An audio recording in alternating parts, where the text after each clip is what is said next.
Здравствуйте, это программа «Якутия Лайф». Меня зовут Ирина Ефимова. И, как обычно, по понедельникам в этой студии мы обсуждаем темы, волнующие жителей нашей республики, с экспертами и лидерами мнений. В этом году весеннее половодье достаточно непросто проходит. Было как никогда много снега этой зимой, что, конечно, повлияло на малые реки.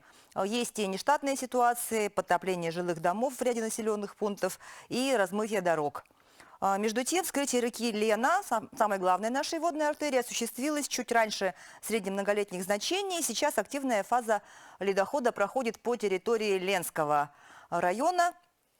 В прошлый раз мы в этой студии обсуждали предварительные прогнозы, меры, которые предпринимаются для того, чтобы минимизировать предполагаемый ущерб. Но сегодня уже, можно сказать, паводок в разгаре, и можно обсудить какие-то промежуточные первые итоги. Давайте начнем с прогноза. Да, все-таки оправдались ли предположения гидрометеорологов? Тут мы говорили, что, значит, вроде бы 11-го ожидается в районе Якутска. Сейчас говорят, что официально на территории Ленского района, но, тем не менее, жители Табаги уже говорят, что какие-то подвижки наблюдаются, что, значит, метеорологи не правы. То есть, ну, вот, что за ситуация? Ну, мы к этому привыкли, что всегда начинают рассуждать, правы, неправы. Прогноз вышел гидрологический 14 апреля, и прогнозом ожидалось, да, действительно, что сроки будут от 1 до 3 суток раньше средних многолетних значений. Река Лена ожидалось вскрытие с 8 по 15, это в верхнем течении, в пределах Ленского и Алекминского района. Значит, дальше 15-18 в пределах Центральной Якутии, и уже дальше в 20-х числах уже Сангары и ниже.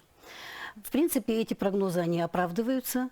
У нас немножко раньше началось вскрытие рек на юго-востоке, это притоки Алдана, значит, притоки Алекмы.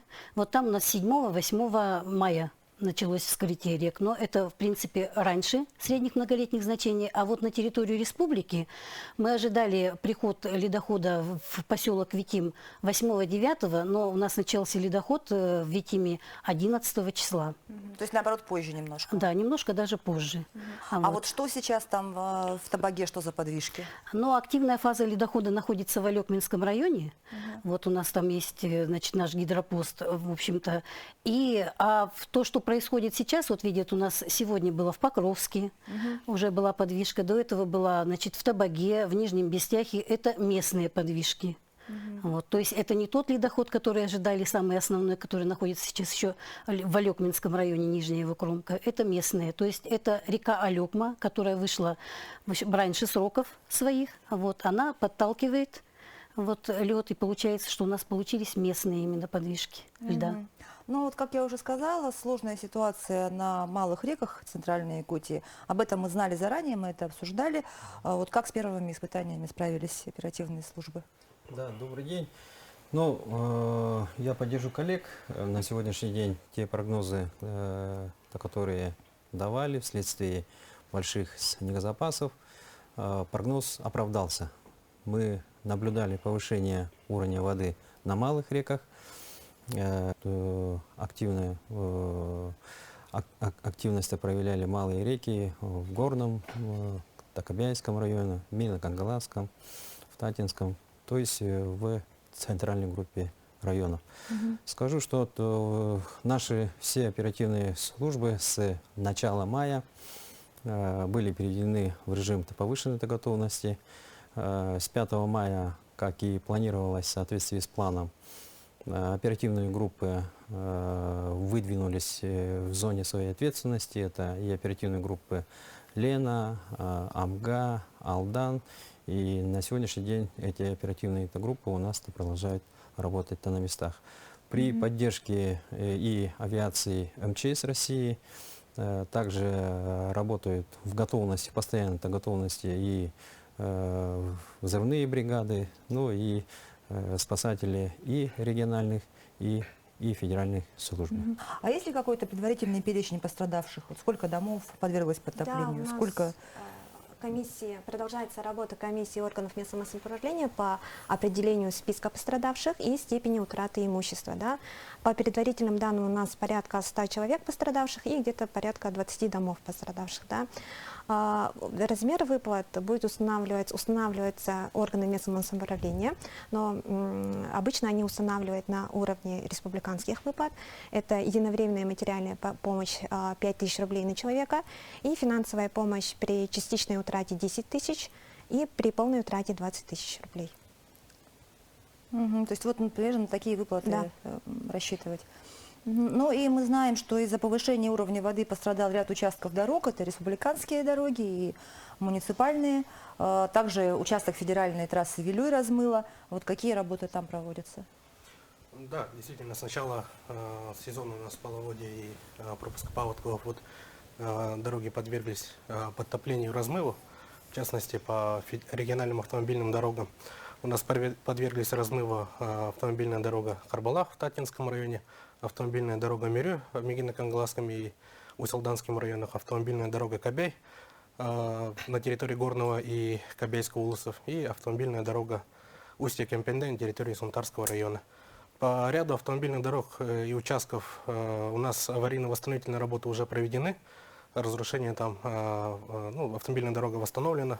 В частности, это автомобильная дорога Харбалах на 2 участках на территории Татинского района. Благодаря оперативной работе управления автомобильных дорог, подрядных организаций, размытые участки были восстановлены. То же самое по автомобильной дороге Устье-Кемпенде на территории Сунтарского района. Там тоже 2 участка, ранее размытые, тоже были оперативно восстановлены. Продолжаются аварийно-восстановительные работы по автомобильной дороге Мирю. Так, 2 участка на территории Мегино-Кангаласского улуса. По одному участку у нас проезд уже восстановлен, по второму участку у нас ведется работа по установке водопропускной трубы. Эти работы будут тоже оперативно завершены. Также по участку автомобильной дороги Мирю в Усть-Алданском районе в настоящее время ведется работа подрядной организации, готовится техника, рабочая сила. На месте работает представитель управления автомобильных дорог для проведения аварийно-восстановительных работ. Также у нас продолжается работа по автомобильной дороге Кабей. Там тоже ранее размытые участки ведутся восстановительные работы. Так, 2 участка на территории, на границе Кабейского и Горного улусов у нас восстановительная работа продолжается. Там ожидается снижение уровня воды для проведения аварийно-восстановительных работ. Вся техника, рабочая сила, инертные материалы для проведения данных работ на месте заготовлены. Ждем снижения уровня воды для проведения аварийно-восстановительных работ. Также один участок на территории Горного улуса, который был размыт, он на данный момент тоже восстановлен. Был восстановлен проезд до села Бескюль. Также по федеральной автомобильной дороге Вилюй у нас были размыты 2 участка, как вы правильно сказали. И благодаря оперативной работе Федерального казенного учреждения управления автодорог Вилюй и подрядных организаций, эти 2 размытых участка на территории Вилюйского и Горного районов были оперативно восстановлены в течение суток. И также мы ведем мониторинг размытия, паводковой ситуации на муниципальных автомобильных дорогах. Так подверглись размыву и разрушению муниципальной дороги на территории Горного района, на территории Намского района и Усть-Алданского районов. У нас совместно с Государственным комитетом обеспечения безопасности жизнедеятельности ведется мониторинг состояния данных дорог. И оперативно данные работы совместно с муниципальным образованием будут проведены аварийно-восстановительные работы. Есть ряд населенных пунктов, которые на данный момент отрезаны от наземного снабжения. Но данные населенные пункты обеспечены всем необходимым запасами продовольствия и топлива. Мгм. На прошлой неделе глава нашей республики Александр Николаев проводил заседание комиссии по предупреждению ликвидации чрезвычайных ситуаций, обеспечению пожарной безопасности. И там он дал ряд поручений, в том числе поручил пересмотреть вообще проектные решения по тем дорогам, которые ежегодно размываются, да, и принять меры на тех участках, где вода не проходит по трубам и подтапливает населенные пункты, соответственно. И на днях правительственная комиссия во главе с Дмитрием Дмитриевичем Садовниковым была на 66-м километре автодороги Амга. Там что сейчас происходит? Да, у нас 12 числа туда выезжала правительственная комиссия с участием первого заместителя председателя правительства Садовникова Дмитрия Дмитриевича, первого заместителя министра транспорта Анатолия Константиновича Потапова и представителей управления автомобильных дорог. На 66-м километре действительно у нас проблемный участок. В настоящее время на данном участке для пропуска воды существуют, установлены 2 водопропускные трубы. Однако в связи с нынешней ситуацией, как временная мера, было принято решение установки дополнительно двухочковой водопропускной трубы по 2 диаметра каждая для обеспечения оперативного, то есть безопасного пропуска воды. И, как вы правильно сказали, для пересмотра решений было принято решение о том, что на данном участке у нас будет установлен мост.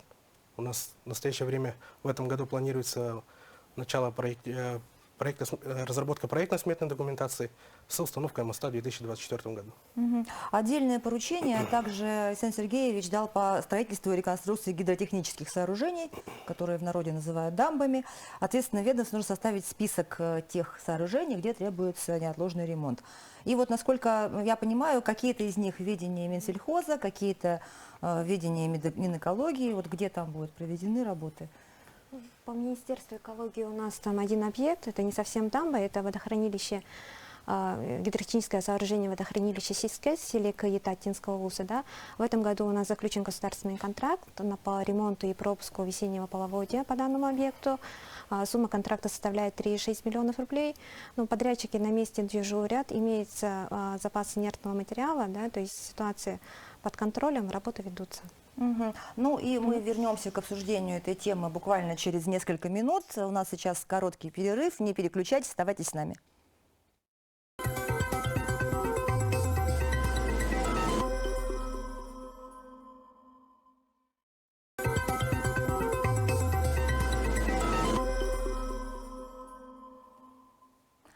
Ну что ж, это программа «Якутия Лайв». Мы продолжаем обсуждать прохождение паводка по территории нашей республики. И одна из самых сложных ситуаций по малым рекам в этом году сложилась в Горном районе. И на связи с нами глава УЛУСа Никита Андреев. Никита Викторович. Добрый день, уважаемые коллеги. Здравствуйте. Какая обстановка сейчас? Много ли домов пострадало? Как будут проходить восстановительные работы? В Горном Улусе сложилась очень сложная обстановка по паводку. У нас в 3 населенных пунктах были объявлены режим чрезвычайной ситуации. Всего пострадали жители 12 домов, в том числе 6 моноквартирных. Более 70 жителей вынуждены были отселиться из своих домов для того, чтобы не попасть в такую ситуацию непосредственно на своем участке и доме. Вот. В настоящее время уровень воды значительно спал. По Бескölü, Магарасам и Йорту ниже критических отметок. Также ситуация на прошлой неделе была достаточно сложная по Бердигистяху. В настоящее время угрозы подтопления уже не имеется.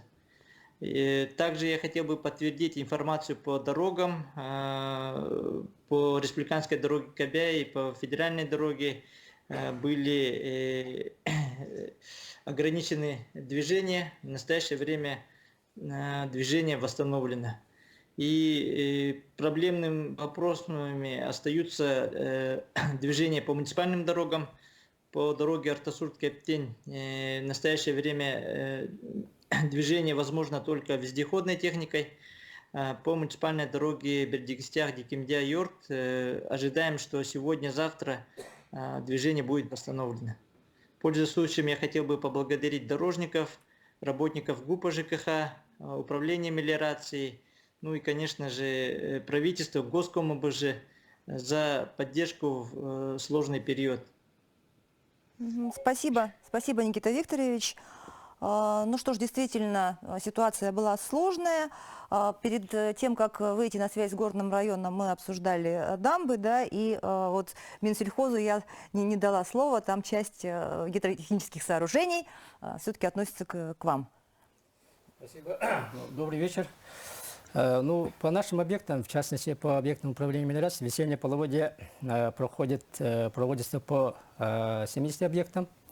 Это на территории 14 улусов. Из них где-то 20 объектов – это система лиманного орошения, то есть это, пользуясь паводковыми водами малых рек, у нас проводится орошение сенокосных угодий. На сегодняшний день орошено порядка 5000 гектаров, это составляет 50% от плановых показателей. Так, а что касается вот объектов сельхозводоснабжения, вот, мы вообще вот рассматриваем весеннее полугодие как мероприятие по наполнению водохранилищ, по обновлению рек, то есть воды от водохранилища, потому что вот особенно учитывая то, что последние 2-3 года вот была, ну так прямо скажем, засуха в центральной заличной группе улусов, у нас там многие водоемы, от которых зависит жизнеобеспечение населенных пунктов, вот, в очень таком, ну, не очень таком хорошем состоянии. Вот. Поэтому в рамках вот этих вот весенних полугодий вот, мы там не только там наблюдаем, мониторим вот эти вот прохождения вот этих вот, а именно проводим те мероприятия, чтобы регулировать вот прохождение воды и чтобы обеспечить вот эти вот, у нас 74 населенных пункта, вот в 10 улусах, вот, полностью их жизнеобеспечение социальных объектов, ну, других производственных объектов, жилого сектора зависит от тех водохранилищ, которые находятся в нашем оперативном управлении. Вот. Поэтому вот в рамках прохождения весеннего полугодия мы их наполняем, там, где вода застоялась и так далее, обновляется. Вот. И тем самым у нас обеспечивается необходимый запас воды для этих населенных пунктов. То есть у Министерства экологии самый такой позитивный подход к половодью. Далее я вот немножко добавлю, да, вот в части поручения главы республики по, ну, допустим, Гидротехническим сооружениям, конкретно, да? вот, допустим, у нас пример по автодороге Батамга, вот в селе Хоча, да, вот, там у нас проблема в том, что изменилась водность рек, вот. То есть это последствия у нас изменения климата, вот. Это везде, это не только в нашей республике, не только в нашей стране, а в целом по миру проходит. Вы, наверное, замечаете, что, ну, в разных средствах массовой информации происходят разные наводнения, где-то какие-то вот такие, да, ну, аварийные ситуации. Вот, да, вот. Все это происходит вследствие изменения климата. Вот этот вопрос очень активно обсуждается сейчас в научном сообществе. Вот, и по их мнению, вот, изменение климата очень серьезно вот, происходит в первую очередь на арктических территориях. И в связи с тем, что вот наша республика занимает 1/6 часть вот нашей страны, Российской Федерации, да, вот, у нас в связи с этим, как говорится, очень много проблем вот появляется. Вот. В частности, вот то, что озвучил сейчас вот глава Горного улуса вот, по 3 населенным пунктам, вот, там проблема как раз вот в этом и заключается. Вот. Вот потепление вот села Эрт, которые вот последние годы их постоянно мучают, вот, да, вот, последние годы вот Бескюль и Магарас, это причина в том, что там увеличилась водность рек, и захламлены русла рек вследствие вот этого потепления. Вот. Из-за этого вода просто не проходит, и она застаивается и подтапливает населенные пункты. Вот.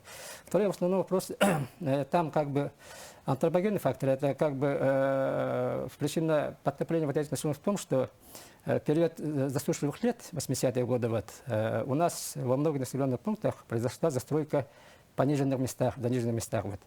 А при циклическом повторении вот этих водных лет, вот они как раз вот и подпали вот, ну, вот такие вот неприятные ситуации. Вот. Поэтому вот, в частности, вот касаемо наших объектов, вот гидротехнических сооружений, это тоже касается, потому что вот последние годы, с начала 2000-х годов, у нас происходит много таких техногенных аварий. Потому что те объекты, которые были запроектированы по старым параметрам, ну, так скажем, да, в кавычках, они не отвечают, пропускная способность их не отвечает вот как раз тех водных объемов, которые сейчас происходят. Вот. Вот, поэтому, ну, вкратце могу сказать, что по нашим объектам, это порядка 70 объектов, у нас весеннее полугодие проходит нормально в целом. Есть, конечно, небольшие повреждения, вот, это в частности в Чурапчинском и Татинском улусе, по 2 объектам, которые у нас застрахованы, и после понижения уровня воды мы будем работать по восстановлению этих объектов за счет страховых средств. Вот. Ну, вкратце вот так. Хорошо. Это прямо целый доклад, включая причины происходящего. Ну что ж, предлагаю перейти уже на основные реки. Это Лена, Алдан, Алёк, Мавилю, и какие вот риски могут быть там. В частности, мы знаем, что на ряд участков выделили группы Главного управления МЧС России по Якутии. Да, добрый день, коллеги. Да, действительно, вот как уже Дмитрий Николаевич озвучил, что в настоящее время режим функционирования, повышенная готовность вменен уже на территории всей республики всеми распределенными документами. Подготовка осуществлялась у нас планомерно, объективно, своевременно. В настоящее время у нас уже работают 4 оперативные группы. Всего их будет 10 оперативных групп по основным рекам Республики Саха-Якутия. Ну, 8 рек, называть их не буду, все их прекрасно знаете. В этом году создана беспрецедентная группировка сил и средств Якутской территориальной подсистемы в количестве более 16 тысяч человек и 3 тысяч единиц техники. Большим подспорьем является то, что уже по распоряжению заместителя министра МЧС России, генерал-полковника Ценко, нам выделен второе воздушное судно Ми-8 МТВ, который сейчас уже работает на территории Республики Саха-Якутия. Но работа оперативной группы будет, естественно, обозначена по местам сосредоточения по мере прохождения волны вскрытия по рекам республики. В настоящее время оперативная группа номер 1 «Лена», она основная, ей уделяется основной упор, находится в городе Ленске и будет передислоцирован в ближайшие сутки двое в город Алёкминск. 18 мая у нас вылетают 2 оперативные группы на реку Колыма, это в населенный пункт Зырянты, в городе Средний Колымск. Ну, в целом считаю, что подготовка у нас была хорошая, колоссальная, и думаю, чрезвычайных ситуаций, обусловленных весенним половодьем, мы не допустим, а если даже не случатся, то мы будем реагировать своевременно. В принципе, у меня вот А всё. взрывные работы проводились уже? На каких Да, участках? конечно, взрывные работы мы провели буквально на днях на реке Амга. Было использовано буквально там 1000 взрывчатых веществ. В целом сосредоточение взрывчатых материалов у нас имеется в достаточном количестве. Объем составляет 25 тонн. Работают у нас по контракту, соответственно, буровозрывная компания «Удача Плюс». Это подготовленные специалисты.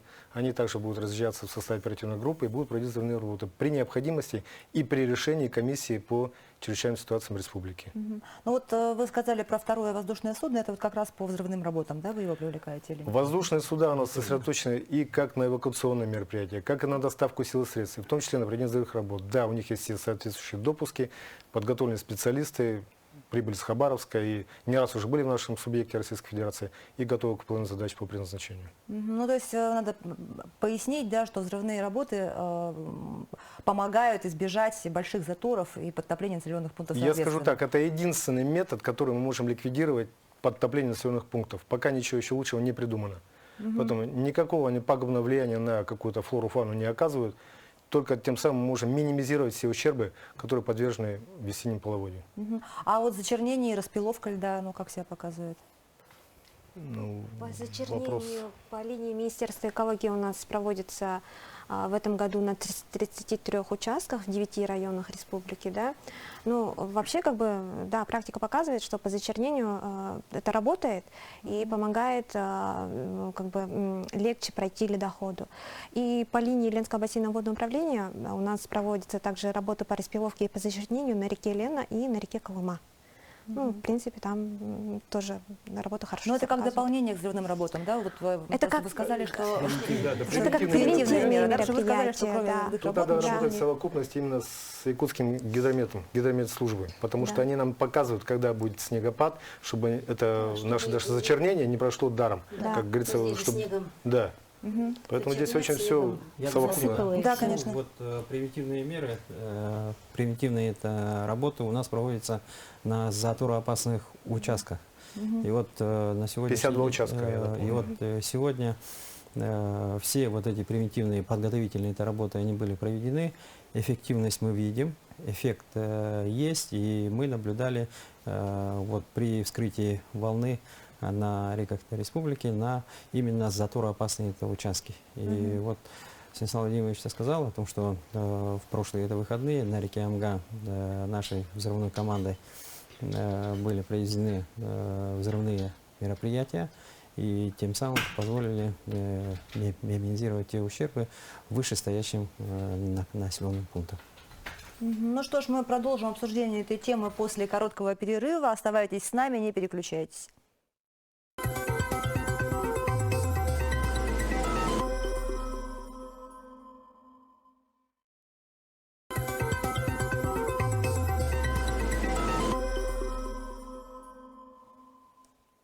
Это программа «Якутия Лайф». Мы обсуждаем прохождение паводка, весеннего половодья на наших реках.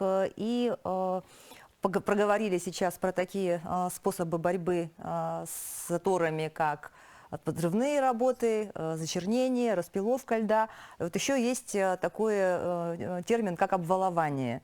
Вот, я знаю, что такие работы сейчас проводятся в селе Маяхтах Намского района, которое ежегодно подвергается подтоплению, но я, к стыду своему, не знаю, что это такое. Ну, обвалование – это строительство тех же дамб, да, грубо говоря. Эти работы – продолжение прошлогодних работ.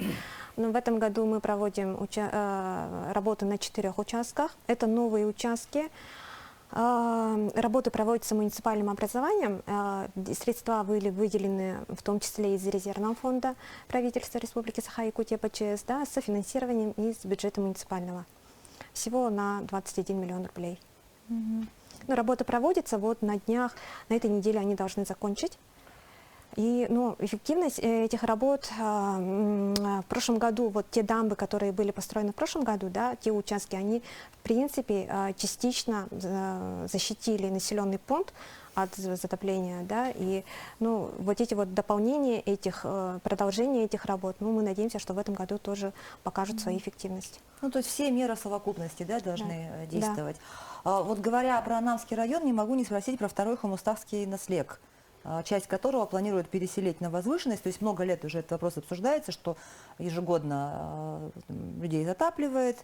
И там есть план, насколько я знаю, по созданию инфраструктуры и переселению людей. Вот как сейчас дела там стоят? Ну, да, в соответствии с ранее принятыми решениями, ряд населенных пунктов республики у нас подвержены негативному, постоянному негативному воздействию. Вот да, много ли вот. таких вообще сел по Якутии? Я вот знаю, что в Среднеколымском районе переселяли село Березовско в свое время. Вот, в Меликангаласском районе поселок росло, да, в Тампонском районе ряд населенных пунктов. Ну, В если говорить... Имиконском районе тоже топят постоянно там мало. Да, вот сельский куст есть, да. Вот, если говорить по Среднеколымскому району, практически все объекты социальные, там школа, детский сад, жилые дома, дизельные станции энергетики, котельная, они уже перенесены на возвышенность. Такая же работа была проведена, плановая работа была проведена и по поселку Рослода Мельно-Кангаласского района, тоже также социальные объекты, но и людям были предоставлены земельные участки, инфраструктура была сделана, это и энергетика, и вода, и внутрипоселковые дороги, и люди переселялись в новые дома. Эта работа также нашими коллегами с Министерства экологии, Министерства строительства, Министерства жилищно-коммунального хозяйства, образования. По разным программам эта работа, она ведется на постоянной основе. Если говорить по Хомустаху, то да, по разным программам тоже и по медицине. Вот буквально месяц назад на рабочем совещании первый заместитель председателя это правительства делал акцент на социальные объекты, и в рамках региональных программ там на новой-то территории будут новые объекты. Ну, то есть, действительно, там уже избежать подтопления невозможно, и ну, в перспективе какой-то долгосрочной нужно только переселять людей, правильно? Да, конечно, там мы наблюдаем практически ежегодное, вот как я повторюсь, да, ежегодное влияние от паводковых вод, и людям нужно это переселяться на новые территории, на более возвышенные это части. Ну, это вот то, о чем говорил коллега про изменение климата, да? Я добавлю, вот, именно по превентивным мерам, вот, у нас в республике, вот, как показывает статистика, более 300 тысяч больших и малых рек. Вот, поэтому ну, все они требуют вот, особое пристальное внимание, вот, особенно в такие периоды, когда у нас проходят вот такие многоводные весенние вот, периоды. Вот. В части вот, превентивных мероприятий вот, нашим учреждением тоже разработано несколько так скажем, изобретений, которые прошли соответствующие экспертизы и зарегистрированы в виде патентов, вот, такие как зимнее понижение уровня вод, чтобы в период весеннего половодья водохранилище было более-менее, ну, имело какие-то запасы для пополнения. Некоторые есть, у нас есть разработка по конструктивным по конструктивам вот, гидротехнических сооружений. Вот. И все вот эти вот разработки и так далее мы внедряем вот как раз в те периоды, когда у нас проходят максимальные уровни воды. Вот.